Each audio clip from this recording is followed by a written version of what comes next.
Welcome. I know you're not going to cut that out. 100%. Normally I'd be too lazy, but I also just don't even want to. No, yeah, that's great. Oh, man. Welcome All to right. what? To the Give Go podcast. I don't even know what episode we're on now. I don't either. But first one of the playoffs. First one of the So, playoffs. super excited. I know. This is what we live for. Yes, yeah. I mean, regular season, we're picking up trend. I've watched so much basketball. Oh my gosh. Yeah, that's great. I wanted to start us off with a little segment. It's Okay. just, this is our first time doing a podcast. Our first time getting to analyze the playoffs, you know? Yeah. And I just wanted to start with a little segment, just as a reminder about how hard it is to predict sports. Yeah. Of things that came out of my mouth last pod. Oh, gosh. The first one, this is a great start. What if the Rockets are waxing the Lakers by halftime of Game 1? Yeah, I remember. I felt so confident. I just felt so, like, what could go wrong, you know? Yeah. Another thing that came out of my mouth, we didn't even bother to predict the Pistons Magic series. No, I mean, we thought the Pistons were going to win either ways, right? Yeah, So, yeah. what What did it matter? Yeah, if the Hornets win, they got the best shot, but if the Magic win, like, it's a cakewalk. Yeah, so. yeah. We spent so much time talking about the Hornets. Another hilarious thing that came out of my mouth was Nuggets in 5. Yeah. Did I say Nuggets in 5 or You 6? definitely did. You said 6, at least. I said 6. I said 5. I was Okay, like, oh, okay. Nuggets. But I thought a very defensible take. Unfortunately, well, yeah, it didn't turn out that way. And the last one was at the end of the podcast. I was just complaining about how the bracket is so chalk. You know, the first round is just such a cakewalk. Yeah. And here we are. We're So about to have easy to predict this with one. the 6th, 8 seed upsetting the 1 seed ever. Yeah. Oh my goodness. But Yeah. yeah, it's just a fun reminder that no matter how much you think you know, when it comes to the playoffs, like I feel like we were really spot on to on most of these podcasts in general. Like I felt like they had aged really well. Go back and listen to our preseason preview, and I thought that aged beautifully. And then playoff preview, not as much so far. But but that's what makes it fun, you know, because I'm out here watching 3 basketball games a day. You know, it'd be boring if I knew what was going to happen every single game. So it's fun. Yeah. Some things that I've always knew about the playoffs but get reminded of is, one, it's hard to eliminate a team. Yeah. Like, no matter how good you are, Yeah. eliminating a team is just difficult. No one wants their season to end, you know? Mm-hmm. So that's one thing. And then two, watching, I'd say, like the Pistons and the Rockets especially, until you've seen a team win, they haven't won anything. Mm-hmm. And Sam Presti, nailed it last year when he was talking about the Thunder. Is we haven't won anything yet, you know? Mm-hmm. No matter how good you look and no matter how much you're supposed to be able to win, doing it is a different thing entirely, you know? Yeah. So just think I'd like to remember when I'm making my predictions next year. Yeah. We're going to forget next year, too. So it is 100%. So, yeah. All right. Well, let's get started. So we're just going to go through series by series, talk about things we've noticed, talk about some adjustments. And maybe we can start with probably the easiest one to chat about, Thunder Suns. Yeah. So I set out to do what are my thoughts on each series, and I started with Thunder Suns, and I just ended up saying I have nothing to say about this one. I mean, it's fine. I guess the only thing that I really had to say was just SGA's doing it again. He's averaging 34 and 8 on 66.9 true shooting percentage with only 2.3 turnovers a game. Oh my goodness. He's getting to the line at will with 12 free throws, and that it allows him to have such a high efficiency even though he's only shooting 31% from 3. Yeah. But they're also winning the non-SGA minutes by double digit points, so it doesn't. Yeah, this is fine. The only notes that I had was the Suns were a feel good story this year. It was fun. Yeah. And I guess I'm happy for them. But when you watch them against a team like the Thunder, you just remember there's levels to this stuff. Oh yeah. You know. Yeah. Yeah. Yeah. I mean, you could we were trying to delude ourselves into thinking actually, we didn't know that the Suns were we were like, is it Warriors or Suns? Which also, we got both of those games wrong too. Whatever. But yeah, at least I didn't get to watch the Thunder beat up on Steph Curry. Yeah. So you could like delude yourself in thinking maybe Devin Booker goes off for a game, maybe Dillon Brooks actually, is able to be an effective heel or something. And that was like a fun, Dillon Brooks storyline was kind of fun. Yeah. But, they got curb stomped, so, it is what it is. It has some good post-game sound bites, but that's it. One lasting thing from this series, though, is Jalen Williams tweaking his hamstring, which could have, more lasting effects, potentially. So, for sure. That's kind of the only thing that I would take forward from this, really. Yeah.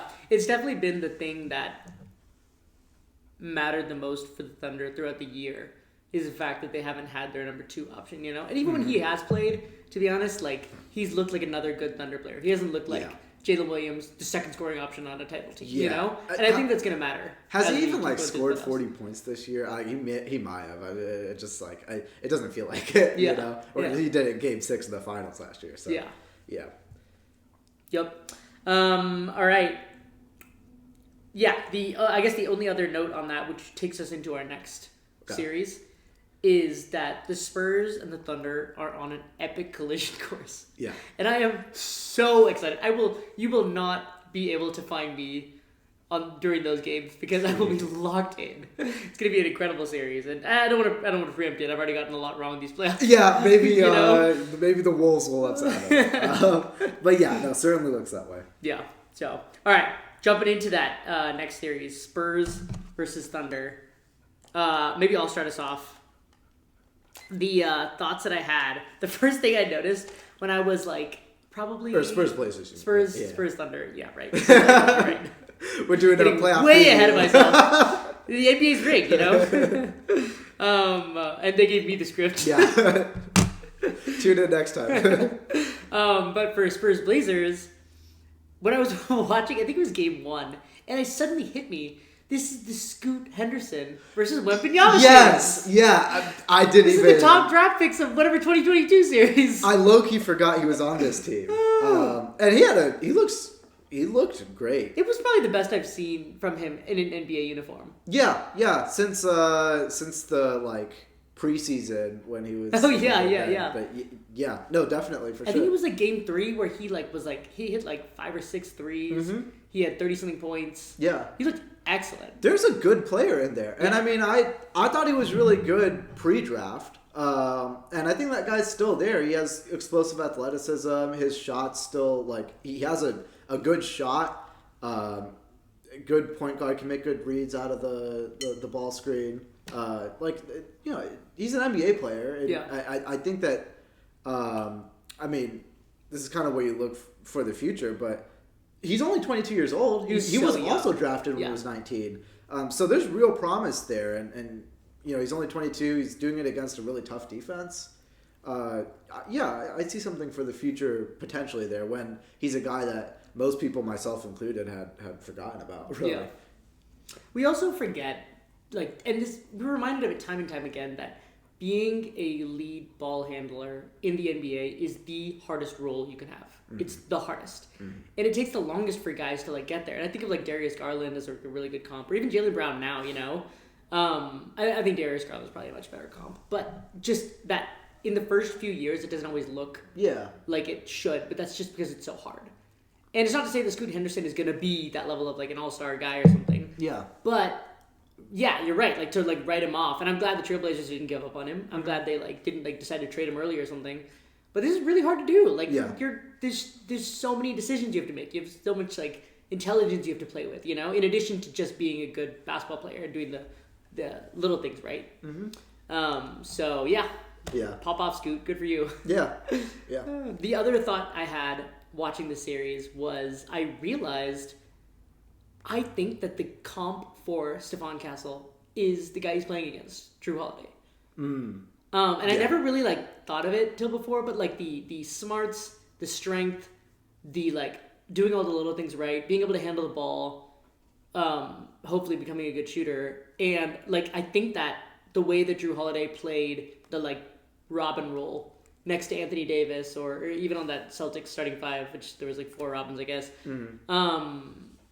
I think that's like the model for Stephon Castle going into the future. And it just never hit me until I was watching him play against him. Yeah. No, that's good. And I think it's a good comp. I would actually like... I would say he's pretty close to there right now, actually. I mean, as far as, like... I think he already has a shot. I think his offensive game is better than we give him credit for. And obviously, playing with those other guys really helps, but he's an ISO scorer already at this point in the game. And I think I would say, like, Drew Holiday is a good comp for where he is right now. And obviously, I think he needs to maybe, let's not get too ahead of ourselves. He needs to show a little bit more. But his ceiling is higher than that, I think. But yeah, no, I agree. Yeah. Yeah. I mean, for a second, I thought this game was going to get interesting when Wemby, slammed his chin against the floor and had that concussion. And, and the Blazers stole that game. And so then you're looking like, for a second I was like, man, this is like going to change everything. Wemby's going to be out for like a week, and they're going to have to. The Spurs are going to have to make this a long enough series, and win enough games without Wemby, especially seeing the success that the Blazers had without Wemby on the floor. But then the Spurs won Game 3, and then Wemby returned from his concussion 4 days later, which, like, what the heck was that? Yeah, how does that make any sense? I don't know. And this is not a, like, work hard thing. Yeah. That's really weird to me. Hopefully Wemby's okay. He certainly sounds like he really wanted to be out there. But, yeah, this thing was over once Wemby came back. So. Yeah. Agreed. Before we jump to the rest of the series, I believe that these are the only 2 teams that have been eliminated, right? Yes. Yeah. So let's do like a quick off-season look ahead for them. Sure. I honestly didn't make a lot of notes about this. But do you have any thoughts on the Suns? Let's start with the Suns. Okay. Yeah, the Suns. Don't worry about it. The Suns. It's rough. It's really rough. It is rough. And it's been that way. I just forgot about their like draft pick and salary cap situation. Holy moly. Yeah. So to make matters worse, Colin Gillespie's a free agent too. Unrestricted or unrestricted, yeah. And he was that's tough. He was making like $2 million before. They're getting really good value out of him. Oh yeah. I mean he's been a starting point guard. Yeah. And now they're like obviously, needless to say, they're really bereft of draft assets because of the KD trade. They have a second-round pick in this draft from the Rockets, or like they got it from the Rockets. But they have first-round picks because of swaps and stuff in future off seasons. But they don't own their own pick until 2032. That's a lot of years. So tanking doesn't look super worthwhile, even if the league does nothing with that whole conversation going around. As it is right now, tanking's not real, which is why they kind of were competitive this year because they didn't really have an option. Let's cobble it together with Jalen Green and Dylan Brooks and see what we get. Yeah. And they got the most out of that group. They did. Sure. Yeah. I mean, I didn't think that they were going to make it this far even, but I mean, this is purgatory, and this is where they're at. Yeah. Now. I don't see them getting any better. They could get worse. I don't think it's gonna but getting worse is not a good thing in this case because they don't have draft assets.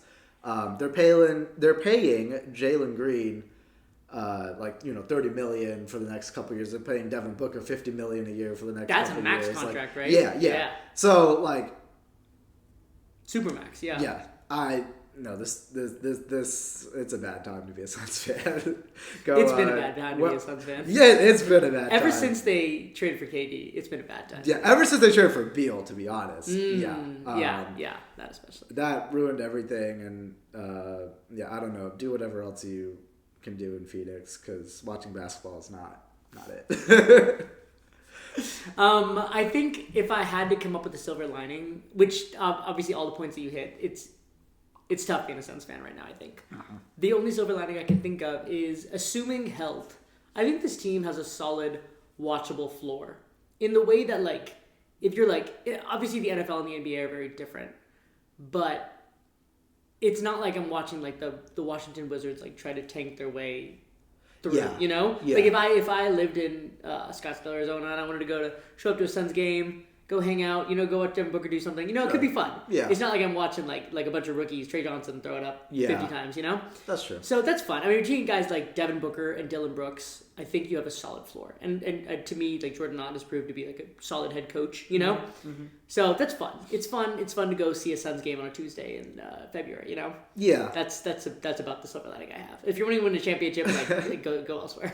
It's I think Adam Silver wants like 32 or 30 Phoenix Suns. Yes, that's his dream. He wants every team to just be kind of this middling, watchable but not exciting. Yeah. Apparently, the most important thing for the NBA is just a random family of 5 Yeah. showing up to watch a game who has no idea Yeah. what actually it takes to win a championship. Yeah. Well, I mean, even then, no offense to the random family of 5, but like, if you were really tanking and the seats were really, really cheap, then you could get even more families of 5 there, right? But yeah, we want the same thing out of Silver. We want the family of 5 to win too. Yeah, exactly. just a family of 5 watching a team with a future. But yeah, it's terrible. Yeah, all right, let's jump over Trailblazers. Okay, this I'm one. glad you put together notes on this because I didn't do anything. Yeah, no, I went a little overboard. So the Blazers look a lot better. Basically, everyone is still there. Everyone that was a major contributor this year is still there next year, and they get Dame back healthy. So basically, that's their big acquisition for next year is, hey, we get Damian Lillard back. Yeah, who they were already paying. It's not like they... Right, yeah. And he took a deal where it was like, I think $14 million a year for 2 years or something like that. Because he was still getting paid and a player option after that. Yes, because he got... Right, so he took a very team-friendly deal, and he was already... getting paid $14 million to just do rehab. So he's a very team-friendly deal next year, and he also has a player option after that. Weirdly, they don't have a pick in this next draft, and I was trying to figure out. I went down a rabbit hole for this one. They somehow traded their 2026 first when Lauri Markkanen was traded from the Bulls to the Cavs. Wait. What? That was a 3-team deal with the Blazers acting as a facilitator. I completely memory hold that this trade even happened. I forgot that Lauri Markkanen went from the Bulls to the Cavs. Exactly. I memory hold that completely. He played 1 year with the Cavs before getting traded to the Jazz. And I completely... Can we talk about how badly both of those teams would love to have Lauri Markkanen now? Yeah. So I went down a rabbit hole because I couldn't find out in the actual details of the trade where do they trade a 2026 first. But everything that I looked up suggested that Chicago has it. Okay, got it. As a result of that trade. Okay. It must have been in the protection somehow. They traded a 2022 lottery protected first round, but then they ended up in the lottery taking Shaedon Sharpe. So it must have been somehow in the protections that they ended up with a top 14 protected first. The Bulls ended up with a top 14 protected first round pick this year, and since the Blazers are out of the lottery this year, that's going to go to the Bulls. Anyways, all that to say, so they don't have a first round pick, but they have $30 million in cap space. Oh, wow. But also, it's Portland with their terrible ownership who's like doing these crazy cost cutting stuff. Some probably hilarious stories that have come out of it. Yeah, probably the worst ownership in the league. It looks like they're being too cheap even for Tiago Splitter to come back as a full-time head coach. I'd still take him over the Bulls, I'll tell you that. But or the Kings, but... But I don't know. I don't know if there's... I think Portland's probably the worst. But anyways... We should do off-season rankings of the ownership. Yeah, that's real off-season activity. Let's not look forward to that. All right? I'm looking forward to the conference finals. But the path to ascendancy is basically getting Dame, obviously, and then any leap from a young guy. They have Scoot, who we talked about earlier, Shaedon Sharpe, Donovan Clingan, Young Hansen, who hasn't really done anything, but I don't know, maybe. If Avia can somehow get better, which, by the way, props to him, because he actually showed it in the playoffs. And I was kind of skeptical that it would translate to the playoffs at all, especially with how reliant he was on free throws. That's kind of who I thought he'd be a major playoff dropper, and like I still don't. I'm not necessarily sold on him being like a number one guy, but he's also on a really team friendly deal because he had his rookie extension, which was before this breakout. So he's looked fine. So you have Dame and Avia and Scoot Henderson and I don't know, Jeremy Grant, Tumani Kamara.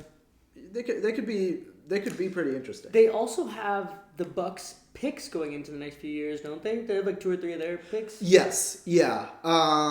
Which, if Milwaukee stays tanking, they could. Yeah, those picks could be really valuable. Yeah, and so they own their first next year, and then they have the swap rights with the Bucks because of that stuff. So yeah.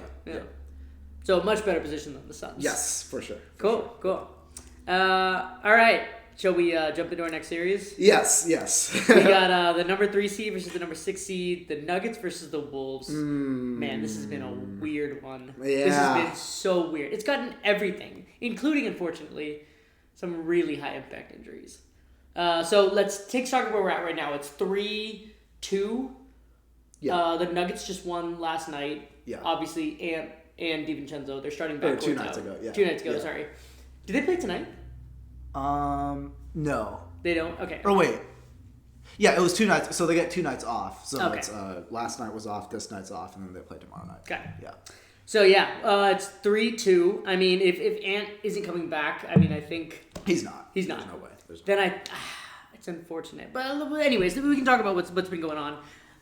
Tim, you go. You want me to? Yeah. You can. Oh, sure. I'll start. Okay. Sure. It's been tough to watch, man. Yeah. I mean, obviously, this has been one of those snake-bitten years for the Nuggets, and I think it's been long enough that we can say it. Like, you're in the playoffs now. If it hasn't come together yet, it's not coming together. Yeah.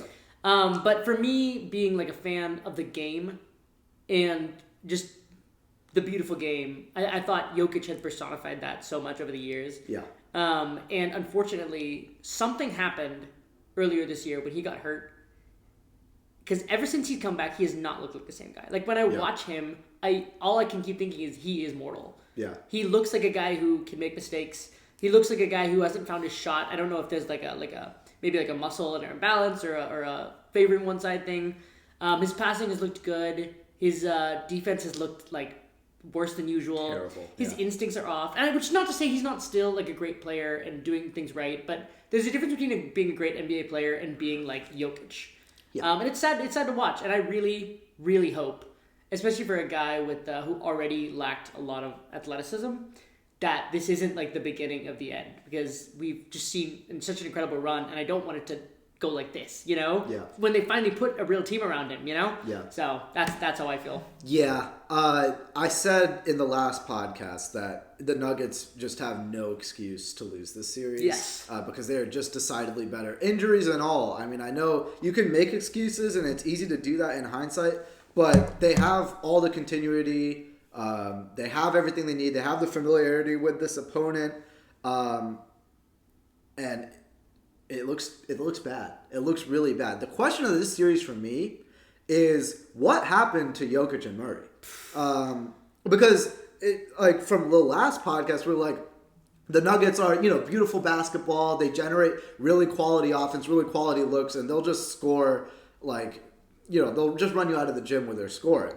And I would have thought that the Timberwolves would need an Anthony Edwards carry job to survive. If you told me the Wolves were up 3-2, I'd be like, that's conceivable. Maybe Anthony Edwards just went nuclear or something. Yeah.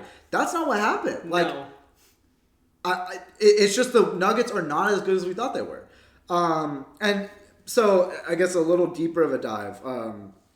So Jokic's numbers, as always, as usual. Well, I won't say as always, but as usual, they look better than his performance because he's always going to get a bunch of rebounds, a bunch of assists. So he's averaging 25, 14, and 9, but only on 53.7 true shooting percentage, and that's kind of where the key lies. And the thing to remember is how terrible he is defensively. Mm-hmm. So, according to tracking data, he scored 127 points in the series. But he's given up 110 as the primary defender. The guard switches have particularly been disastrous. So he's given up 25 points on 58 effective field goal shooting percentage to Anthony Edwards. and 17 points on 94 effective field goal shooting percentage to Ayo Dosunmu. You mean Anthony Edwards 2.0? Yeah, who has like again, when I say Anthony Edwards has like not been good, I mean he's obviously not himself from the injury. Yeah. But his numbers in this series, I mean, he played those 3 games. I mean, I guess 4, but like that one little one, like where he got hurt pretty soon into that. He's averaged 18.5, 48.5% true shooting percentage, including 25.8% from 3. So he's not been himself. And which also puts into perspective like how much success he had against Jokic. So the defense is a huge liability, and you need the offense. I mean, it's always been that way. You need the offense to like be pristine, to survive that. But I feel like it's not usually this bad for the defense. Offensively, he's really struggling against Gobert, and like you talked about, his 3 ball has really left him. He's shooting 19.4% from 3 this series. Oh. That's just crazy to hear. Yeah. So he's like basically not at all a pick and pop threat anymore. Yeah. So I pulled his 3-point numbers in each game this series. Okay. All right. Game 1, 2 for 7. Game 2, 1 for 7. Then 2 for 10. Then 0 for 3. Then 1 for 4. Oh man. That's terrible. That's man. Terrible. And notice that like. It was from a 3-point attempt standpoint, it was 7, 7, 10, 3, 4. So he's stopped even trying to take threes now because he knows his shot is cooked. And again, what that means is that he's not a pick and pop threat. So you give those dribble handoffs. You have Murray going downhill. Yeah. Usually Jokic pops. You have like Aaron Gordon or another guy on the baseline. Kick out for 3 or lob dunk. But if Jokic is not a threat from 3, basically what's going on is Rudy Gobert is able to like really play up on the Murray drives, and then the baseline defenders stay home on their guys, and the guy that's open is Jokic, who is not a threat from where he's standing around anymore. Yeah. And so makes the defense so much easier. It's so much easier to solve that problem. Like this Murray Jokic action has been the staple of this team for years, and it suddenly becomes really easy to defend when Jokic isn't hitting that shot. Now, obviously, there's things that they can tweak, and like they've changed it where Jokic is playing more short roll, things like that. But again, like the whole thing just gets easier to defend, and so. Like, I'm trying to see, like, this is just way off from what I thought was going to happen. And so, like, did we, like, see this coming? But you're right. His shot just hasn't returned since the injury at all. He's averaged 31.6% from 3 since the All-Star break. And I just kind of thought that, like, in the playoffs, like, it would just kind of come back to him or something like that. And it's just left him even more. Yeah. Anyways, Jamal Murray is getting the Jaden McDaniels treatment, who is playing... Who has looked special, by the way. Yeah, but that's another conversation that we can get into. But I think Jaden McDaniels right now is playing like the best wing defender in the NBA. It kind of feels... Here. Yeah, it kind of feels like Jamal Murray's shot chucking a little bit too much. He's putting up 20.4 field goal attempts and 6.5 free throw attempts per 36 minutes. So that's on a per minute basis. Obviously, the actual numbers are more because you're playing more playoff minutes. But that's compared to 18.5 and 5.3 in the regular season. So his shot attempts are going up even though he's playing against Jaden McDaniels.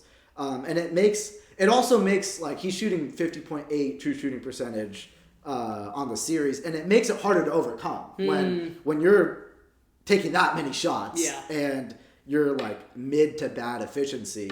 It's a lot harder to overcome that for the season. And so 3-point shooting in general for the Nuggets has been a huge, huge issue. We were praising the roster construction last podcast. Like, they finally built the team around him. They finally have a bunch of, it's Jokic and shooters. Yeah. This is like going to be a dynamic offense, far removed from like the Russell Westbrook, like whatever that was last year. Yeah. That didn't happen. No. Now it's a weakness. So Cam Johnson's shot has left him again. Aaron Gordon clearly doesn't have the requisite lift for his shot coming off of injury. So I pulled the Nuggets' top 5 in three-point attempts and the corresponding three-point percentage. So Jamal Murray is shooting 27.5% on 8 attempts per game. Okay. Jokic is shooting 19.4% on 6.2 attempts per game. Cam Johnson is shooting 24% on 5 attempts a game. Aaron Gordon is shooting 21.4% on 4.7 attempts per game. And Tim Hardaway Jr. is shooting 33% on 4.2 attempts per game. There's no one who's a good shooter right now. Yeah. Like, no one on this team, let alone, like, if you're thinking, like, oh, it's Jokic and Murray and 3 other good shooters, you don't have that lineup anymore. Yeah. Because no one's shooting good. This team is just completely unraveled.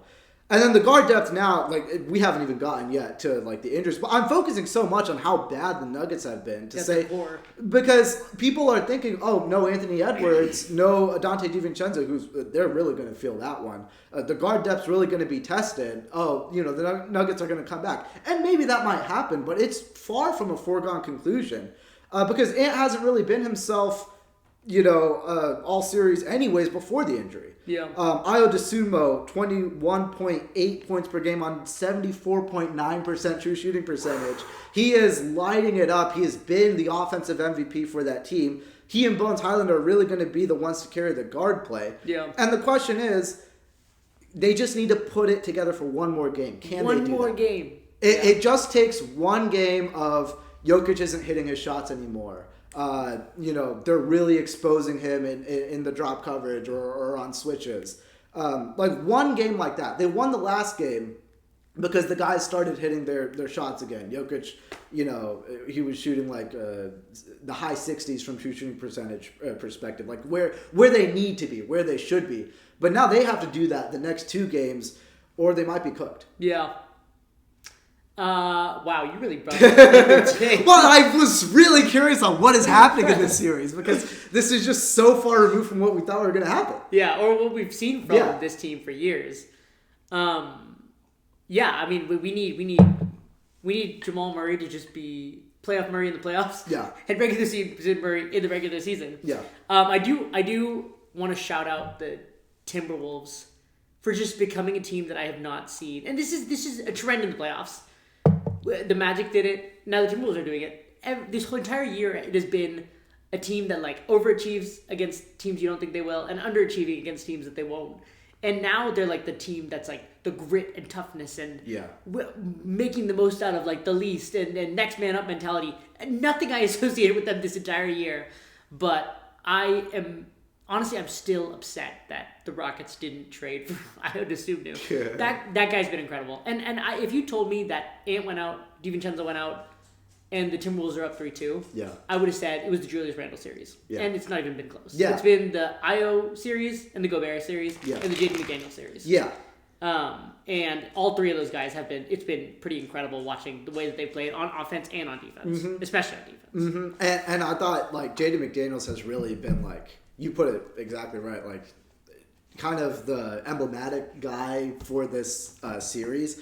And I really we've seen him in the spotlight in a way that we haven't seen him basically ever, with like the kind of shots that he was taking, the off-court comments. Like after game 2, like in the locker room, he was just like, yeah, the coach told us to just go at them. They're all bad defenders. Like, that, and like, he's usually like a soft-spoken guy. Like, I never really heard him do anything like that. And I knew the Nuggets were in trouble when he said all that, and then the Wolves won game 3.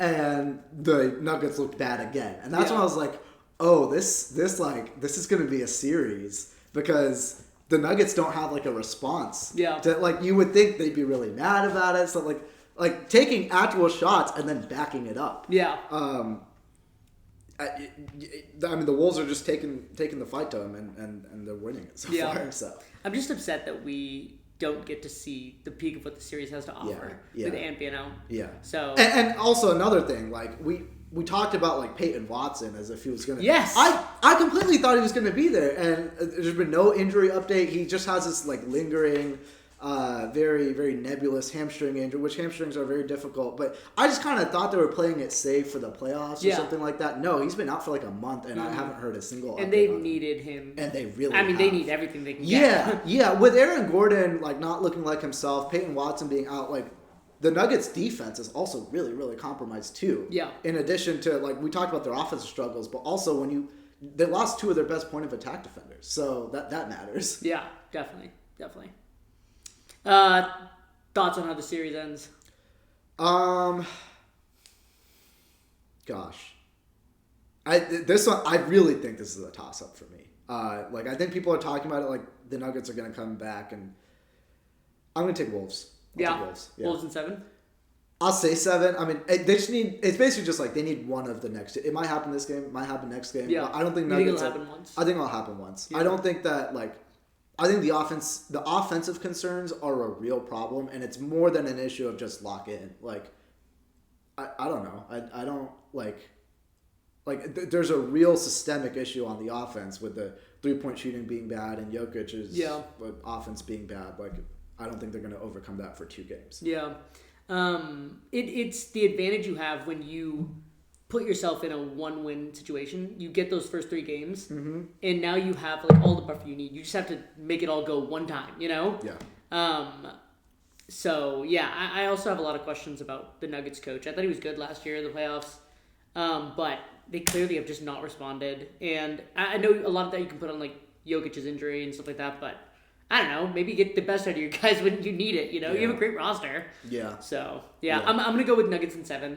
Okay. But I have been, this entire year, I recognize that I have been like, almost like blinders on with the Nuggets. It's so easy just wanting them to get through. But part of it is because I want to see like the best against the best, you know? Yeah. And I would not at all be surprised to be proven wrong because they have proven me wrong every step of the way by faltering. Mm-hmm. So, yeah. All right, I would love to keep talking about Nuggets and Wolves, but unfortunately, we have to talk about Rockets and Lakers. Yes. So I don't know. Oh man, I have a number of points on this. So maybe I'll start with one, and we can like bounce back and forth. Okay.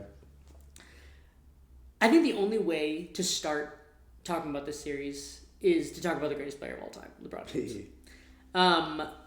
The fact that he has been on this roster with these guys, playing against a team of like young, what I would expect to be hungry. Like there's future All-Stars on this team. There's all defensive players on this team, you know? And he has looked for 3 out of 4 games like the best player on the floor, the smartest player on the floor, the most athletic player on the floor. And I'm not exaggerating in the slightest about any of those things. And he's been in control the entire time, and it's just been like a 41-year-old masterclass from someone who deserves like every bit of praise that we can give him. Like LeBron James has been incredible, and it's not just the name next to him. You know, it's the guy on the court right now. You know, who's playing at that level, and I think it's been one of the most impressive things I've seen from him in a long time. Yeah, he just continues to be underrated. Like I mean. In his old age, people just keep writing him off, and they've had bad luck in the playoffs the last few years, but man, playoff LeBron is still a thing, and he's still a high-level performer. I mean, the question of this series was, do the Lakers have enough ball handling to make it a long series? And it turns out they have enough ball handling to make it a short series, to be honest. Yeah, I mean, LeBron's been incredible. He's been the best player in the game, those first 3 games. And now, like, there's no margin for error, and same thing. When you have 3 wins, you build in so much error. Yeah, you've built that margin for error for the Lakers is large, and I mean they shouldn't let it get too much, but also like they have so many veterans, and LeBron has done this. Yeah, they just got to win one. Yeah, they just need to win one. There's a reason that 0-3 teams are like 159-0 or something. Yeah, or 0-159. Yep. Yeah. I'd say pack it up. You ready to wrap it up? Yeah, this series is over. 1, 2, 3, Cancun. This series is over for me. I mean, so Game 4 was a microcosm of how I thought the series was gonna go. Yeah. Like, if you just watch Game 4 in isolation, you're like, oh wow, the Rockets like completely outclassed the Lakers in every way. They're just way more physical. They want it more. They're more athletic, whatever. they're younger. They're more athletic. They're younger. The Lakers don't have the ball handlers. Yeah. Like clearly succumbing to the ball pressure, turning the ball over. They had 23 turnovers that game. Yeah. That was off of an overtime game 2 nights earlier where the Lakers stole it. Did you see that win percentage? Oh yeah. Where 20 seconds left, up by 6, and LeBron just making Reed Shepherd his son. I mean, he already had one son on the game, but he had to make another one with that. Just like oh my god, classic like backyard stuff. But it's so hard to do that in a full court type of setting, and then to make the shot after and then to make the shot, and that was on the heels of another shot that they made. Yeah, I cannot believe the Rockets let Reed Shepherd be the only guy in the back. They're pressing you. Like, bring someone else up to help him. Yeah. Well, and then the play before where the game was basically over, and even the Lakers players were jogging back, and then Jabari Smith passes it to Tari Eason for no reason. Yeah. Like just a boneheaded.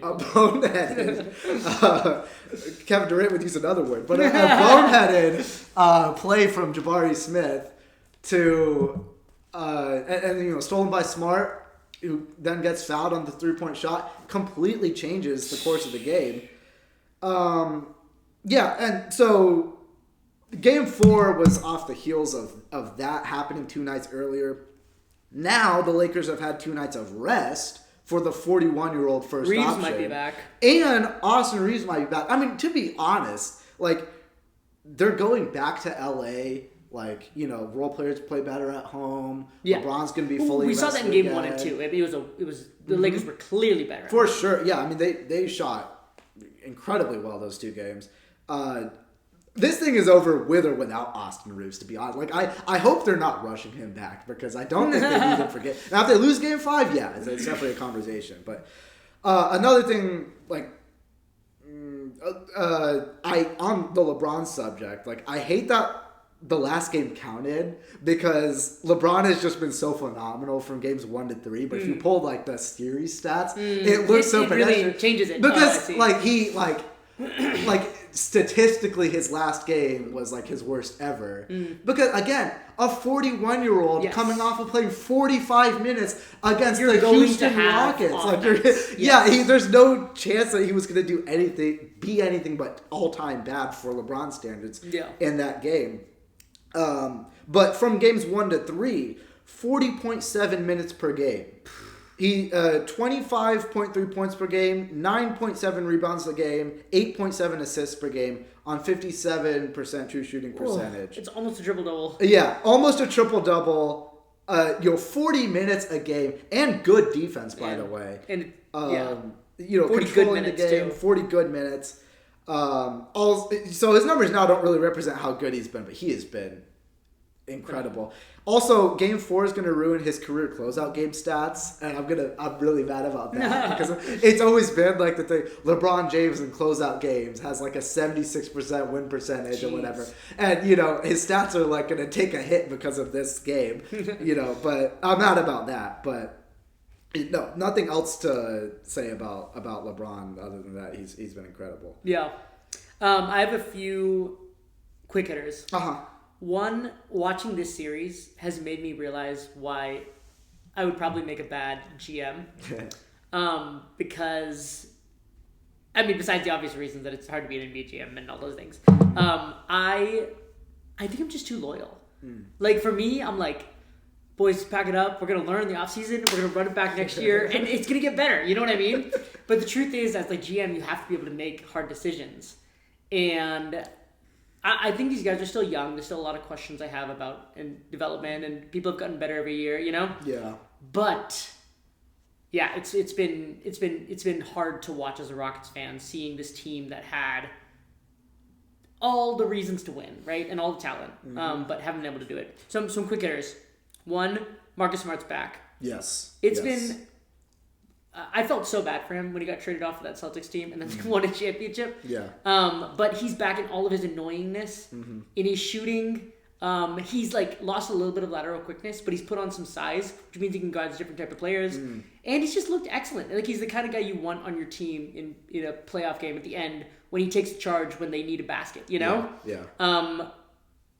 And yeah, I think that he's like the real story for the Lakers, even bigger than me than Luke Kennard, because I think Kennard, there's some variability in those stats. Yeah. Marcus Smart, all those numbers, I think they're real. Yeah, for sure. I mean, 3-point percentage goes up and down, but like the hustle that Marcus Smart brings. I was talking to my brother the other day, and like we were saying like before the season started, like you're trying to talk yourself into the Lakers being like anything, and you're like having to rely on the ghost of Marcus Smart, who was washed 5 years ago, is gonna like somehow the be idea of Luke Kennard. Well, I mean, they didn't even have him back then. But like with Marcus Smart, like it was such a pipe dream to think that he would be anything close to his peak form, and he is actually like gone back to being like that type of player. Like obviously LeBron's the most valuable player, but like Marcus Smart is the like, I don't know, the biggest overachiever in this series, I'd say. Which is him and DeAndre Ayton, who's also had a really good series. Both of them, incredible. One or two other thoughts I had. One, I think we make a big deal about a men learning to shoot. To be honest with you, I want him to just learn how to finish at the rim. Yes. Like he brings a lot of intangible. Obviously, this has been like a rough series for all the Rockets. And I get that him learning to shoot would change his offensive profile entirely. But can you just finish at the rim? Like just build a better layup package and learn how. And I've seen this time and time again with Rockets players. Jalen Green, Tari Eason, even Şengün. Like these guys, like for some reason, I think that there's touch there. But they just cannot develop it. And I don't know what the Rockets coaches are doing to teach these guys to just put it a little bit softer off of the backboard. I don't understand. So that's a little upsetting. I've been saying that earlier. Like people assume that this athleticism will translate to high rim percentage or for some reason it hasn't for Amen Thompson. And I mean he has been terrible this series. I'm going to be honest. Like probably one of the most disappointing players. Like even defensively, he's been on. Kennard's cooked. He's been on Luke Kennard most of the game, and he's. You can't shut down Luke Kennard? Are you kidding? You're Amen Thompson. Like he was an all-star last year. Like I don't know. I mean, I talked about Amen Thompson erasing LeBron from the game. He can't even erase Luke Kennard from the game. He's not shutting down anyone. I mean, he's like he can definitely play better than what he's played. Like I don't have an explanation for it, honestly. Like he's just not been good. He's letting Marcus Smart go by him. He's letting Luke Kennard do his thing. Like he is, I don't know, been very, very disappointing for me. I would like to see him take the game to who he's playing against, not like be more reactive. Like in Game 4 when he was driving, and trying to like get LeBron in the action, get Kennard in the action, you know. And it just feels like, and this is emblematic of the whole Rockets team, but they're just letting the game happen to them, and you're not gonna beat someone as brilliant as LeBron by doing that, you know? Which brings me to my last point. I think it's hard to be a good coach in the NBA, but to me, like, JJ Redick is an excellent coach. He's made the most out of all the little things, and I think that's been a big difference in this series is when it comes to, like, in-game adjustments and knowing how to use your players correctly and building a good defense against the type of team that you're playing, JJ Redick can do what Ime Udoka just has not.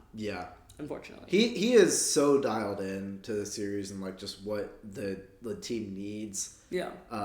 What fits best on the court and how to use each guy. I mean, he's unlocked this version of Luke Kennard. He's allowed Marcus Smart to have more of an offensive role, and then obviously LeBron's doing what he does. But like, I don't know the defensive game planning. Like this is all the things that like.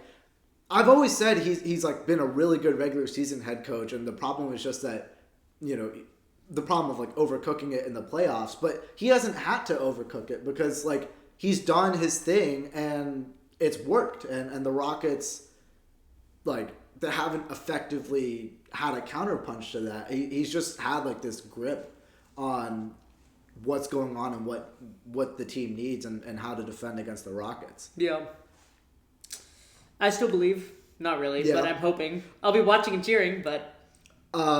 do you have... So, was that all your thoughts? That's all my thoughts. Okay.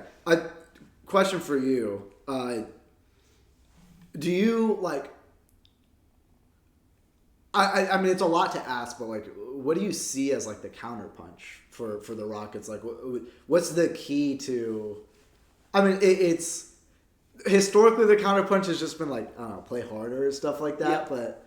I don't know. What do you see as, like, where it goes from here? I think if the Rockets are serious about winning the series, they have to keep doing what they did in Game 4. When Luke Kennard is on the court, every single play, he is being brought into the action. You are running pick and roll over and over and over with him. I think that that's one. I also think that they should be getting more creative with their offensive sets. Yeah. A lot of it is just... run read into like a far three, or Amen or Şengün are driving on like a packed paint. You know, right.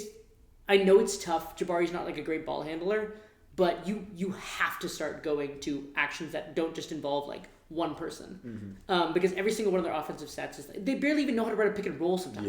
Yeah. And I get that Kevin Durant's not out there, but you have to like put Jabari in the pick and roll, like have him pick and pop. When Tari's driving, like someone move on the base. When Tari drives, the play is over. It's just Tari. And whether you like live or die on this hill, you have to get more creative on offense. Yeah. Which I know is not like a super deep analysis, but they're still not doing it. No. So. Yeah. I mean, and it's also like it's hard to get super deep when like I don't know, when have we ever seen the Rockets run like incredibly like creative offensive sets for games? Like for an entire, like you might pick out one play that was pretty cool, and then they don't really ever get back to it. Like this is not just the pick and roll between KD and Şengün. That's it. Yes, and that was the one like cool action, which was effective. Which was effective. I mean, it's kind of, but this is what happened. You have like two really good players, and you involve them in an act, and they're both versatile. Like Şengün could put the ball on the floor, and Kevin Durant can act the screener, like or vice versa, like. There's flexibility there, but that's kind of the players doing their own thing, to be honest. Like, it's hard to see what do the coaches even do? Like, what do they spend their time doing? I don't really know. Another note I have is on defense. I would like to see them play smarter, not harder. Mm-hmm. The amount of times that I've seen Josh Okogie, like, face guarding LeBron at, like, 50 feet. He's not shooting from there. Like, unless your goal is to not let him get the ball, which is not what he does. Yeah. He's just, like, gonna, like, stand there, and he wipes him off with a pick and roll like it's a bug on the screen. Like, you're just, like, you're playing into his hands. Yeah. If you're gonna change it up, really, then blitz him with the ball. Mm-hmm. And then run back to your man. If you're gonna play drop coverage, like, don't, like... give them enough space or like cut off the roll. Don't allow Şengün to be the only guy in a LeBron to Ayton, dump off pass. Yeah. Just change it up. Like it feels like the goal, and this has always been true about Udoka, even going back to the Celtics, is we are good enough to play you one-on-one on defense. We're gonna like do anything fancy, we're just gonna beat you. Yeah. And maybe you can do that in some series, but it has not been working. And they need to like get smarter on defense. Yeah. I don't think they have it in them. But. Yeah, it's been very clear that LeBron has been matchup hunting Şengün specifically, and Shepherd, and those are really the marks I hear. The Rockets, like their offense is so easy to defend, and they basically have no counterpunch. So I don't know. I mean. When Kevin Durant, the one game that Kevin Durant played, they played the exact same defense that they did in the regular season and the exact same result. You half court double KD and then you scramble on the backside, and Kevin Durant struggles to make those passes. When Kevin Durant's not on the floor, it gets even easier. You just have to just crowd the paint against Şengün, and you don't have to worry about anyone else. Their best. I thought the last game they were involving Reed Shepherd in more actions. I thought that was good. They had something going with the Shepherd Şengün, dribble handoff or ball screen. But Elo is going to be all over that tonight, probably. Yeah. And also, clearly the Lakers' effort was down. They were clearly tired. They finally shot terribly. I mean, they'd been shooting 40 or 50%. I've been waiting for the variance to come back. Yes, and it did last. And it did. You could say the legs were cooked. You could say regression to the mean, whatever it was. But they shot I don't know, 20-something% from three.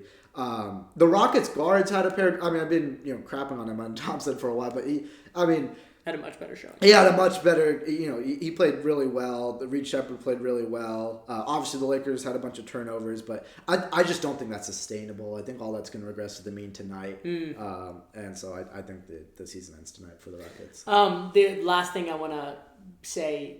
I know I've said last thing like 4 times, but I do want to shout out Şengün. It's been obviously a brutal series, especially game 1 and 2. He looked terrible when he should have been the best player on the floor. Yeah. He should have been the best player on the floor in every single one of these games, but he's not. But the fight, especially like with all the memes on the internet, it was. I mean, he was getting clowned out, which is honestly what happens a lot of times when people play poorly against LeBron because people are rooting so hard against that team. But to show like the type of grit as like a 23-year-old to come back, like only care about how you see yourself, it definitely warms my heart, and not just as a Rockets fan. Like I want to see players like persevere at the face of adversity, So the game that he played in game 3 especially was pretty special, and then game 4 he did well too. So shout out to Şengün for fighting back and not just lying down. Yeah, that's fair. He's been resilient. So fair. Cool. All right. I don't even know what the point of our timer. But both of those three, we knew we were going to go along with it. And they're the ones that have mattered the most. For sure. Like just for a billion different reasons. Anyways, before I go even longer, let's jump over to Pistons Magic. Also just time check. Gosh. I forgot about this one. Time check. How are you doing? I'm fine. You're good? Yeah. Okay. We can try to sleep through a timer better because I don't want to. This one we might also go a little long. Yeah. Right. All right. Pistons Magic. Why don't you start us off? We'll do it like a quick setting. It's 3-1. Yeah. They play tonight. Yeah. I believe, right? Yeah. They play tonight, and maybe that's why we never stick to the timer. We never start the timer. And the Magic are about to become whatever, like the 6th, 8th seed to take out a 1 seed. So kick us off. This has been one of the most shocking. Probably one of the most shocking. I mean, you can say Wolves Nuggets too, but this one's also up there as far as I don't recognize the teams that I'm watching here. Yeah. I mean, this series is it's going exactly like how I thought it was going to go, but in the opposite direction. I mean, this is a whole styles makes fights type of thing, right? Classic. Pistons Magic, it's going to get stuck in the mud. You know the offense is going to be terrible. And it's going to be a physical dogfight. And it has been every bit of that. The numbers from this series is straight out of the early 2000s stuff. I'm not even joking. It's. I saw the other day that the offensive rating for the series is 100, which is oh my god, terrible. Okay, so the offense is terrible. The Magic as a team, I've thrown around these numbers: true shooting percentage, effective field goal percentage. Just for the folks at home, this is a little bit late to be doing that, but so effective field goal percentage is. Field goal percentage, but weighted for the fact that threes count for 3 and twos count for 2. So the idea is that effective field goal percentage is efficiency of a shot, and then true shooting percentage accounts for free throws. So it's basically efficiency in general, including the free throw stuff. So you've kind of heard some of the numbers I've been throwing around. So you'll notice that these numbers are pretty low. So the Magic as a team are shooting 52% true shooting percentage. And 44.6 effective field goal percentage. Oh my gosh. And the Pistons are shooting 52.6 true shooting percentage and 48.1 effective field goal percentage. So the Pistons are shooting better. Effectively. Yes, they are. And so and I'll get into that more. But you'll also notice that the gap gets a lot closer when you factor in free throws because and that's that'll be relevant. So, but anyways, put the offensive numbers in that context. So basically, I can get to the difference in this series. You notice hey, the Pistons are actually a lot more efficient on a per shot basis. Yeah. So how is this working? Well, the difference in this series is the turnovers and the offensive rebound. Basically, again, styles make fights, right? This is what the Pistons do. They grind it out, but they force turnovers, they get rebounds, and the Magic do the same thing, right? So why are the Magic winning? Well, they're It's styles make fights, and they're having their vision of basketball being pressed on the Pistons more. Yeah. They're straight up out executing the Pistons. They're out hustling them. They're out physicaling them, which we didn't think was possible. Yeah. But it's being done. So the the Pistons turnover percentage is 17.7%. So that's turnovers per 100 possessions, right? And versus the Pistons is 13.2%. So the Magic is how many?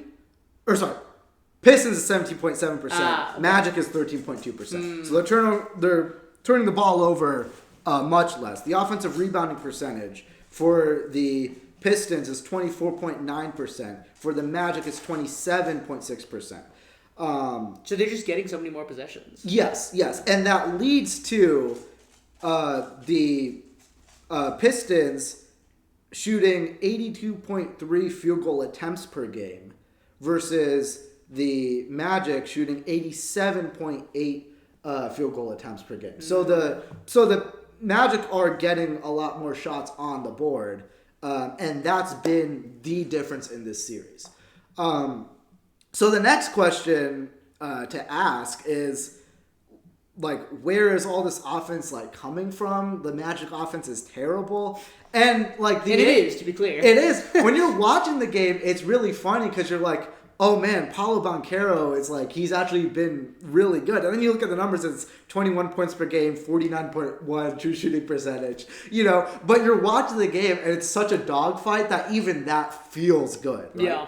And so Paolo's doing that, but where he's really exceeded is that he's getting to the line 10 times a game and he's shooting 71.4% from the line. And that's a much better percentage. Right. 71% doesn't sound good, but when you put it in context of how terrible the offense has been in this entire series, that's actually an offense that is actually kind of happening and it's actually kind of working. I actually love that you've drawn that particular aspect of it out, because in a series, you're right, where teams are shooting so terribly, you have to go to your best weapon. Yes. And that's, even if it's a bad free throw percentage, it's still going to be a free throw percentage. Yeah, and it means he's being aggressive. He's actually getting downhill. I mean, the criticism has always been he's not aggressive. His mindset's not been good. He's settling for too many jump shots. But he's actually drawing fouls. He's being physical. And so that leads to a lot more reliable of an offense when it's sorely needed. His drives in general have been productive. He's getting 6.3 assists per game. And again, that doesn't sound good, but Cade and Paolo are the only guys averaging more than 4 assists per game in this entire series. And Paolo is doing it on 4 less turnovers per game. Wow. That 6.3 assists per game is really that's offense. Desmond Bane is another guy where he's shooting. He shot the lights out last game. Right. He's shooting 44% from 3 on 8.5 attempts per game. So that's where when offense is really sorely needed. I mean, that's huge. It's huge. He's standing out like a North Star. Yeah. Now he's shooting 30% from 2. So you can't have it all. But this series is about squeezing as much offensive juice from wherever you can, and then just stifling the other team's offense even more. And the Magic are doing that so much better. Yeah. So, I mean, that's what I have to say for the Magic side. We could talk. I have more to say about the Pistons, but I want to give you a chance to talk here. I had a much less analytical thoughts, which I appreciate you brought, by the way. That was really helpful to help my eye test match what's actually happening, you know what I mean? Yeah. Whenever something is happening in the series where it's we don't understand why this is happening, it's where you go to the numbers where it's where are the trends breaking, where is this game breaking down, and that's kind of what I saw. Yeah. I have a few thoughts. Mm-hmm. One, and I forgot about it, even when we talked about best perimeter players in the NBA, Jalen Suggs is awesome. Yes. He's a treat to watch, and I feel like he wants it more than anybody. You name him on the Pistons, Jalen Suggs wants more than them. And it's obvious in the way that he plays. Yeah. Second thought. It smells like Ty Jerome up in here. Do you remember the Cleveland Cavaliers? Yeah. With their incredible Ty Jerome through the regular season? and they went up against the Pacers, and he just absolutely disappeared. That is a nasty comparison. Ty Jerome. Oh my goodness. To me, like, that's who Dennis Jenkins is this series. Oh, okay. Wait, for a second I thought you were going Cade Cunningham. No. I wouldn't slam him. I would say Cade like that. No. No, Dennis Jenkins has also been really bad. Dennis Jenkins to me had like everything that they got out of him in the regular season. Your second creator, like your on-ball guy, like bring the ball up the court, set the team up. That's what he was this whole year, and they need that guy. Yeah. And he has disappeared. Yeah. So that, I think, obviously matters a lot. Yeah. I remember when Cade went down and the Pistons were still winning, all I heard about was this is the best thing that could have happened to the Pistons because they need other guys to learn how to step up, to learn how to like carry the offense without Cade. I disagreed with it then, and I feel even more strongly about it now. Cade, to me, I think he's like looked fine basketballs, like skills wise, but conditioning wise, he has not looked like someone who can play. Like at the end of that last game, I just felt like he was huffing and puffing and heaving and really struggling to match the Magic's energy. When you're playing against a team that already loves to like pull you into the mud with them, like the Magic, I think it's just been too much on Cade. And I think some of his numbers have been fine. And watching him from an eye test wise, maybe he's lost a little bit of pop with this injury, but I really think his conditioning is just terrible for this series. And you can't afford to have that in the playoffs. You especially can't afford that against a physical team like the Orlando Magic. Yeah. And it sucks. Yeah. You remember last game when I was talking about like the playoffs are where like you have these good offensive guys, the offensive like creator engine types, and I don't want to say they get like exposed, but like it goes to the playoffs, it's a whole different story. And you match up against the same guys, and you wake up in the morning and you feel for that guy. You're like, he has to go play this defender for 40 minutes tonight, and that's terrible. Yeah, that's what it sounds like to me with Cade Cunningham having to face Franz Wagner, who has completely put the clamps on him. He has. I mean, I'm not going to say Cade is like a fraud or a playoff dropper or anything like that. He's still young or whatever.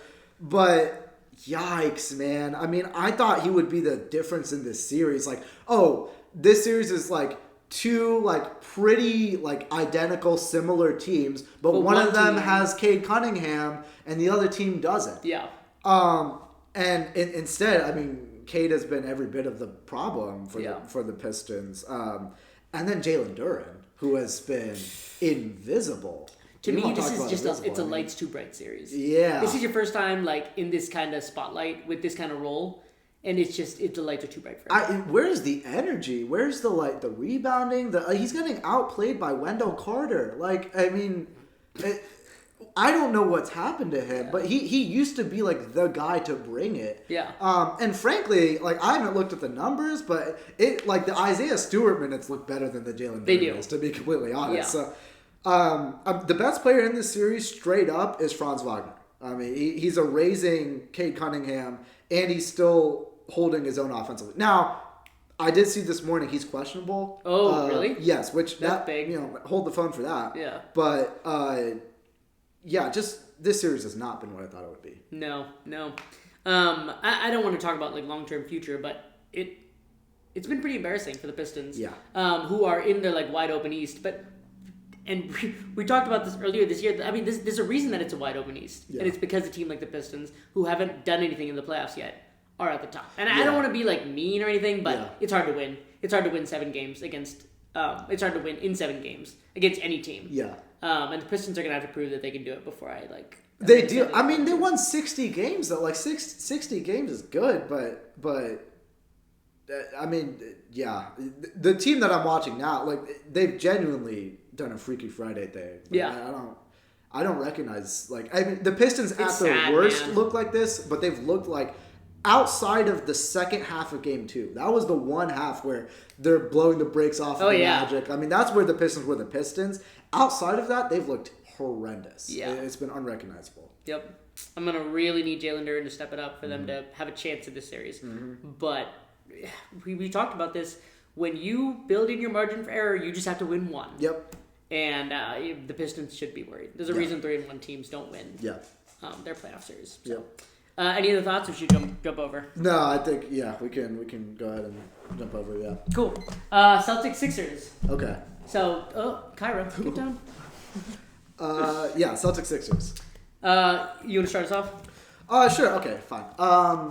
The case for optimism for this was Maxey holding down the fort, and then, we talked about that. Right. Start. And then they win games whenever whoever else decides to have a good game, and that's basically what's happened. So, game 2, VJ Edgecombe had 30 points and 20 shots. They won that game. Game 5, Joel Embiid dominated, especially in the second half. Ended up the game with having 33 points, which last podcast aged pretty badly on some fronts. But I will say I did talk about Embiid being a factor in this series potentially when, people were wondering whether he was even going to play in the series at all. Yeah. But he's used to playing injured, and he's tough through it, and he knows how to play when he's not 100%. With that said, the Celtics losses feel kind of fluky to me. So game 2, they shot 26% from 3 on 50 attempts, by the way, which, the Celtics love to jack up those threes. But when you shoot 26%, it's tough to win games. The Sixers shot 19 for 39, so 49% from 3 that game. Then game 5, which happened yesterday, they shot 28% from 3. Oof. The problem here is that you can say, it's fluky, whatever, but they can't really afford to have many more of these games. Yeah. I think they'll pull it out, but they got to lock in. Tatum and Brown last night went 0 for 8 combined in the fourth quarter. Like, that can't happen. You cannot have that. That can't happen.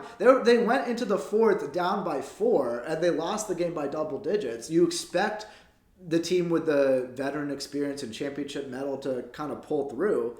But that hasn't happened. Let's say the Celtics advance, as we think they will. Mm-hmm. Does this series decrease your confidence in the Celtics at all? Or do you think there's something that maybe we missed in the regular season? Or is it just that the playoffs are hard, they'll be fine? I think the playoffs are hard, but I think that they're not quite the well-oiled engine that I've kind of painted them out to be. I think specifically when guys like Derek White aren't hitting their threes, it gets a lot harder because these are the guys that are supposed to be two-way guys. They have the formula. When Derek White's playing well, the Celtics team is really tough to beat. Yeah. But Derek White's shooting 21.2% from 3 this season. Oof. It's been bad. And it's been bad this whole year. I had that written down, is that he shot 32% from 3. It's been his worst 3-point shooting year in the last 4 years. Yeah. He's 7 for 33 from this series. Yeah. And I'm not even thinking about the Pistons or the Sixers. I know the East is weird, but if you want to consider yourself a contender, a guy like Derek White, he has to shoot better than this. Yeah.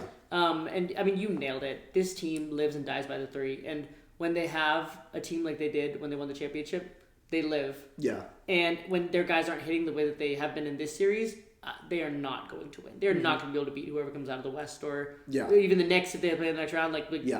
Teams are coming. Yeah, yeah. So it definitely, I took the Celtics against the field. I thought it was their conference to lose, but it's kind of, if it's been that way, it's only because the Pistons have looked terrible and it's kind of just through process of elimination that it's been that way, if at all. Yeah. It hasn't been because the Celtics have convinced me that they're that team. Yeah. And that's worrying. Yeah. One last note for me on the Sixers side of things is I know we talk a lot about, or I've made a big deal about how I don't believe in Joel Embiid long term. Yes. And part of it is because there's some nights he plays and there's some nights that some random health injury happens, right? Yeah. But it does do a disservice to, hey, on some nights he does play. Yeah. And on some nights he looks unstoppable. Yeah. And last night, every time he took away a fadeaway jumper, I just thought he was going in. Yeah. And that is the guy who, when you do get to watch him, it is fun and it creates such a new dynamic for us NBA fans and podcasters to think about. And I don't think the Sixers are going to win this series, but they've definitely acquitted themselves. And this is Maxey's team, and he does not go down without a fight. And I think that's going to do well for them over the next few years of contention, whatever it looks like. Yeah, I mean, we talked about how Joel Embiid has quietly been one of the better storylines of the season. I mean, the comeback that he's had. Yeah. And he's changing the series. He's been a real matchup problem. So the thing with Embiid on the floor is that Neemias Queta is basically the only guy who can guard him. I mean, Vucevic and Garza Vucevic is getting bullied. Food for Embiid. Yeah. But the thing with Queta is that it's such a trade-off for the offense. So his offensive rating on-off in non-garbage time these playoffs, minus 22.3 for the offense. So he's boosting your defense, but the offense, it falls off a cliff. Yeah. And again, related to that is the fact that Derek White isn't shooting very well from three. So when he and Queta are sharing minutes, it's effectively like having two non-shooters on the floor, which kind of dooms the offense that way. So the challenge for the Celtics from like an X's and O's standpoint is to find a lineup to put on the floor that's able to generate really good offense while being able to contain Embiid. And that can be with putting Queta and surrounding pieces or putting Vucevic in surrounding pieces. I don't know how they're going to do it. That's Queta and surrounding pieces is not something I expected. Yeah. But it's really like you have to really be intentional about your center rotation when you're going against Joel Embiid. Yeah. In a way that like you don't think about it when it's Andre Drummond being the starting center. Yeah. So it's a real like series changing thing here. Yeah. Which shout out to Andre Drummond for the 3-point shooting. Yeah. So anyways, any other thoughts or okay, cool. Let's jump over to a very interesting series. And we, I think, both highlighted this as our most exciting series to watch. Knicks versus Hawks. Oh, yes, yeah. And to me, like, that has been, honestly, completely correct. This series has had it all. Any series with the Knicks is going to be interesting because of how much tamasha we all make about it in the media. Which I guess we're in the media. We're the media. We're the media. We are the media. But it's been full of like buzzer beaters. It's been full of like I think like great play on both sides. Yeah. Two teams that are starting to hate each other, which is my favorite. Yeah. And high level basketball. Like I think this might be the highest level of basketball we've gotten in a first round series this year. And my like first thought, kind of similar to talking about LeBron. Obviously, he's a very different player, but it's easy and exciting to talk about CJ and the series that he's had because I've heard people with the takes like CJ was always elite and CJ was always like an underrated player and stuff like that. But there's a difference between being an underrated player on the Trailblazers and like sneaking into the Western Conference Finals versus what he's doing like right now. Like I think he's had like 70 points in the first few games. He's been dueling and out-dueling Jalen Brunson, and this Hawks team is fun and they are such a good watch and such a good hang. And I still think the Knicks are going to pull it out, but this has been a great series, and I'm excited to watch every game. Yeah. I would say I agree in the sense that, like, these games have been the most fun games to watch. And it's been exciting in that way, but I think I sort of look at it a little differently. Okay. Just because the way it looks like to me is just that the Hawks stole a couple games. Like, they won 2 games by a combined total of 2 points. And other than that, to me, the Knicks are decidedly the better team. So, yeah, it's been a really fun series. And, you know, the CJ McCollum arc has been really enjoyable to watch. I think he's reminded a lot of people who he is and who he was in his prime. But the Knicks are still decidedly the better team. Yeah. The Hawks have no answer for Cat. One thing I will say as far as the future games go is the Knicks need to play more Deuce McBride and less Mikal Bridges. Oh, wow. The McBride, like, it's been really noticeable. I mean, McBride's held his own defensively, and so you add that with he's a lot faster of a player. Obviously, the and bringing so much more on offense. So, yeah. It's very noticeable, and I think they're making that adjustment, but they need to really tap. I don't know if it's just this series or something, but obviously Mikal Bridges has a completely lost it. I don't know. It's mental to a degree. I mean, to a large degree, it's mental. But until he gets it back, I mean, you close out this series and then maybe see if he has it for next series or something. I don't know. But he's going to have a shorter leash going forward because the basketball is not good from that end. Yeah, no, that's a great shout out. One thing, well, I guess two observations. One, this is like just to me such a Knicks series. Mm-hmm. They continue to blow big games. And I still think that Pacers game 1 is something that these players may like never get out of their heads from last year. Yeah. They blew it again in game 3. Yeah. And I think I like that you like brought it back to. I think the Knicks are still a better team, but this Knicks team has still shown their ability to throw games of like with epic proportions. Yeah. One more shout out. I just thought was so funny. Mitchell Robinson stepping over Dyson Daniels. Yeah. After getting called for an offensive foul on the opposite side of the court from where the basket was, might be the most random step over in NBA history. And I just thought that was really funny. I truly think it was. I don't know if it was fully intentional. I truly don't know. But part of me hopes it was because it would just be even weird. More unexplainable. Yeah. But yeah, so okay, cool. Any other thoughts? No. Okay, let's jump over to a series that I would say has been surprising to say the least. Yeah. But in a good way. Like it's something that I have been excited by. Mm-hmm. And I'll just follow my same formula. We talked about LeBron. We talked about CJ. And I would like to talk about Scotty Barnes. Okay. Because to me, like Scotty Barnes has represented so many things that I love about basketball. He showed up. I mean, this is his first time in the playoffs, and he has looked like a guy who cares. He is like fighting every possession. He's like going. He's guarding guys like the length of the floor while being like the primary option.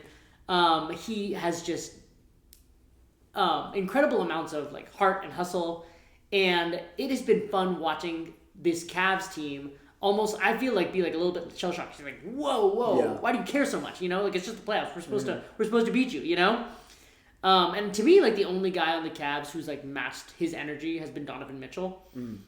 And I'll admit, like I was waiting for this Cavs team to fail, and I'm already like bring it, you know. Yeah. And if they lose to this Raptors team with the kind of roster that they've constructed, the amount of money that they're paying, I get like running it back and chemistry and injuries, but come on, man, this is embarrassing. Yeah, I'd say this series, like the other ones, like they've been weird, but then like you watch the games and like you kind of figure it out. This one's been like the toughest one for me to get my pulse on at all, and it's because like.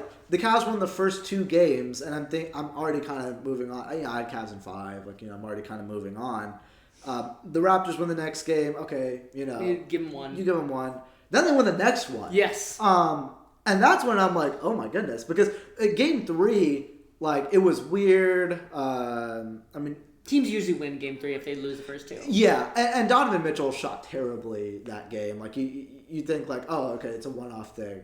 Game 4, both Harden and Mitchell again shot terribly. And when you actually look into it, it looks like they've really honed in on the adjustment of putting Jamal Shed on Donovan Mitchell. Yeah. And then RJ Barrett's been phenomenal against Harden the last 2 games too. And I think it's like that's one of those things where it's a series-altering adjustment. Where suddenly, like, I was a week ago or however many days ago, I was like, this thing's over. And now suddenly it's completely a tie ball game. Colin Murray Bowles, who I give a shout out to early on in the season. I like watching that guy play. Yeah, he's good, isn't he? I mean, he's been great. He's been great for him. I don't know. I'm just like really confused on like how is this series like close? Why are the Cavs guards struggling this much? Yeah. Also, RJ Barrett has a shot now. Like he's shooting 47.6% from 3 on 5.3 attempts per game. Like that. Where was that ever? That wasn't. I checked the numbers. Did I completely miss the shooting lead? No. He's just hitting it. That's playoff randomness for you. Yeah. Sometimes RJ Barrett will just death and RJ Barrett not being able to shoot the 3. Right, but suddenly he hits 50% from 3. I mean, these are just kind of the things that happen in the playoffs, and I don't know. We'll see where it goes from here. Like, you can tell me anything, and I believe you, because I just don't. I don't understand what I'm watching. I don't understand why it's close. Other than the fact that the Raptors, like, don't sleep on them too much. They're still a good team. I didn't think they were this good, but they're not frauds, that's for sure. Yeah. I would like to take a second just to acknowledge how weird this quarter of the bracket is. Yeah. You have the 1 seed Pistons losing to the Magic. This could be conceivably a Magic versus Raptors second round with one of those two teams going to the conference finals. Either the Magic or the Raptors could be one of the last 4 teams remaining in the NBA. When on the other side you have, like, let's say the Thunder and the Spurs. It just does not make sense to me. Yeah. It does not make sense to me. No, that's a great point. I don't really know how I would think about a Magic Raptors series. You could have given me so many different. I never would thought that we would see that playoff series. Before you told me that 2 weeks ago. Maybe it's the 4 or 5 seed. Like 4 or 5 seed. Sure, that makes sense. But this is bizarre. Bizarre. Yeah. But hey, that's why we love the playoffs. Yeah. So cool. Any last thoughts? No, I'm super excited. I don't know. This is the playoffs, man. This is what we live for. Like, prepping for this, got me. I don't. It's different when you're covering it now. It's a blast. It's fun. Yeah. You really brought it today. We had stats. Thanks. No, I mean the playoffs are what we all live for. So yeah. Perfect timing. Last question for you, I guess, on that Cavs kind of Magic series. I guess I got 2 questions. One. If the Cavs make it out, if the Cavs make it out and the Magic make it out, would you pick the Cavs over the Magic at this point? No, I think I'd take the Magic. Oh gosh, yeah, I think I'd take the Magic. Yeah, but like that's now, that's off the record. Yeah, but the way the Magic have been playing and the way that they can make life difficult for those Cavs guards and really mess it up on offense for the Cavs offense. I think I would take them just because they're playing with so much force, and that's what I look for. Who's being forceful, impactful, imposing their imprint on the game, and I see that in the Magic a lot. So okay.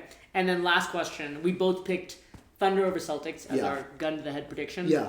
How do we feel about that? I'm sticking to it. That one has actually been fine for me. I'm going to go Thunder over Raptors. I'm kidding. We want to be spicy for sure. Yeah. But, oh my goodness. That's funny. I feel pretty good about it. Obviously, the Thunder have done nothing to change my mind. Yeah. And the East is still, it remains hard to figure out, which is, weird. I mean, great for us. We get to watch upsets and see things we didn't expect. Yeah. So, cool. All right. Playoff. That's the first pod in the book. Oh, by the way, shout out our microphone. We're basically like professionals now. Yeah. So. We made it to episode whatever it was. So, episode whatever it was, a significant milestone. Yeah. We probably have we hit 10 yet? We've definitely hit 10, especially when you like split them up. That's true. Yeah. Okay, well we hit episode 10, and so we got celebrate a mic, with the mic. So Cool. All right, thanks, dude.